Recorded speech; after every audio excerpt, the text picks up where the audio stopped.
আজ হলো সোনুর জন্মদিন। এই যে সব বোনের সাথে, এই যে ছোট্ট ভাইয়ের সাথে, এই যে ভূমি দিদির সাথে খেতে বসেছে। ভূমি দিদির মাথাতে চুললেই তো তাই লজ্জা পাচ্ছে ভূমি দিদি।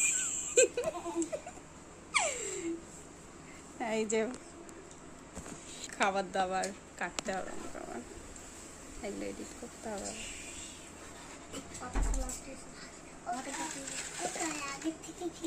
মাছ ভাজা রাখ।